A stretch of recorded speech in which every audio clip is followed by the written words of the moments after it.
3. All right. You remember that we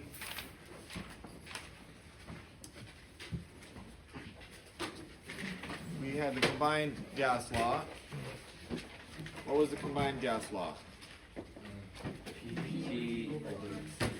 Okay. Now, I was going to do a little quick demo here, just to show you kind of what he showed visually on the screen, but I want to show you here that if I put water in here, will the level be all the same, or will it be different heights in each tube? Can't fool you guys, can I? So let's prove it.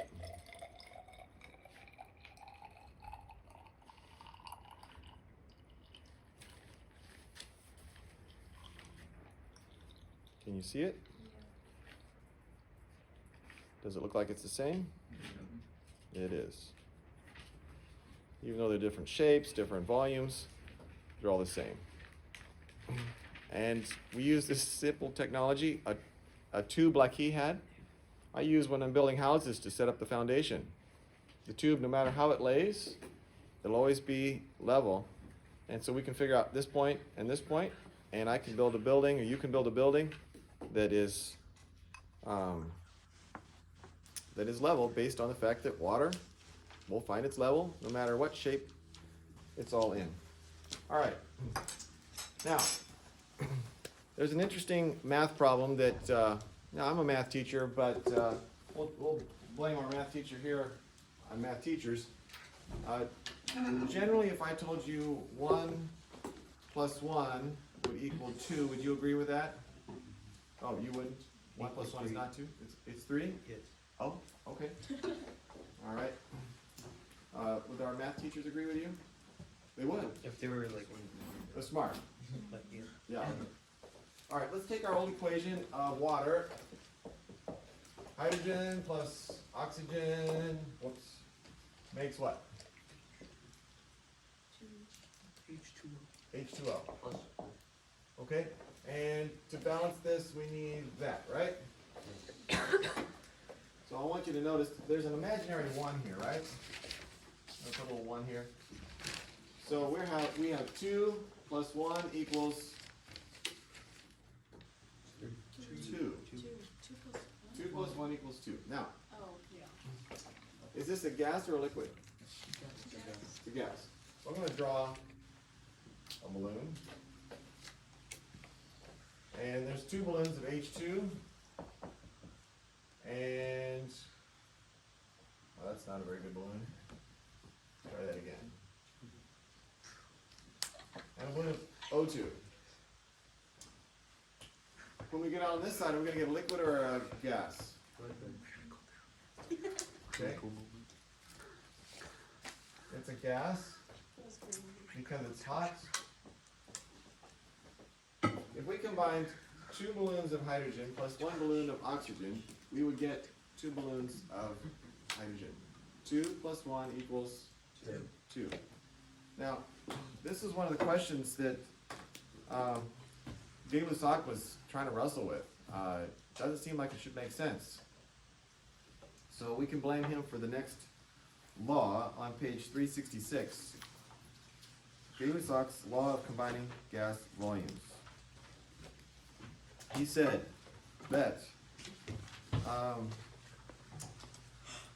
at a constant temperature and pressure, the volume of gases, reactants, and products can be expressed as ratios of what? Small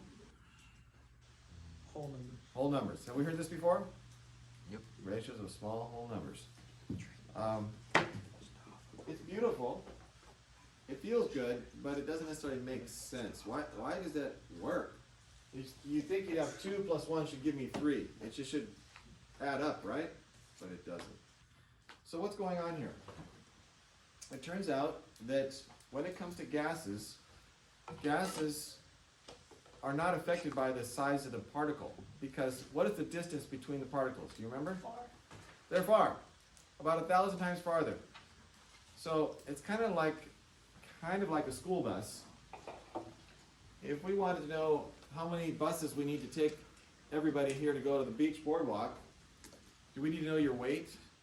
Do we need to know your age, your gender, any of that kind of stuff? We don't need to know, do we? We just need to know what? How many? And it turns out with gases, that's the way it works. It does not work that way with solids, does not work that way with liquids, but it does with gases. So along comes Avogadro, and what do we get to blame him for? The number. The mole, 6.022 times 10 to the 23rd. He figured out, well, if you had 1 mole of a gas, we could figure out how much space that takes. Which is kind of cool, because I don't have to look up on the periodic table to say, oh, well, oxygen takes up this much space, or hydrogen takes up that much space, because they all take up the same space. And here's how much space it takes up. 1 mole of a gas takes up how much space? What does it say in your book? No. It is in liters. Oh, wait, no, that's. Anybody see a 22? Oh, yeah, 22.4. 22.4. Yeah. So, you notice what kind of bottles I got? What kind of bottles? Yeah, what's the volume? So, 2, 4, 6, 8, 10, 12, 14, 16, 18, 20, 22, and what is it? 1.4. So, I squished this guy a little bit, because this guy's a half liter. So, we'll squish him a little bit. And now we have what volume? 22.4 liters. So how many molecules of air are in these bottles? 6.2. Uh-huh. 022 times 10 to the power 6.022 times 10 to 23. Molecules are in here. How did you know? Is Avogadro's number. It's a mole of air, which it doesn't matter what's in there. If we have a mole of any gas, it's going to take up this much space. So we just came up with another conversion factor that says that 1 mole of a gas will take up how much volume? 22.4 liters. 22.4 liters. All right, and this is at STP. What does STP stand for? Temperature, pressure. So if I change the temperature, or I change the pressure, like if I were to take this bottle and squeeze it, would that change the amount of space that a mole will take? Yes. So at STP, it will take up that much space. So what if it isn't at STP? What could I do? Well, we can compare the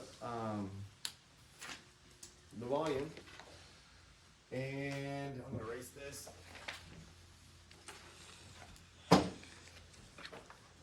We had this crazy equation, remember this one? PV over T equals PV over T.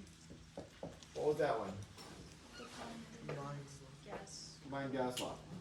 Now, this is all about a bunch of ratios. What if we said, okay, we know that we could put a mole over here, and then there's a constant that we can multiply it all the time. So we're going to call this constant R. Alright? There's our R. It turns out that this relationship, based if I knew the number of moles, and I use this number R, I can do a calculation with any of this. Now, for whatever reason, they didn't like it in this form. So they said, let's get the T. We don't like a fraction. You guys like fractions? I don't. I don't like fractions. So what they did is they got rid of the T. So how do you do that? Multiply the T on this side so it cancels. If you do on one side, you got to do to the other. So the actual equation is called, or is written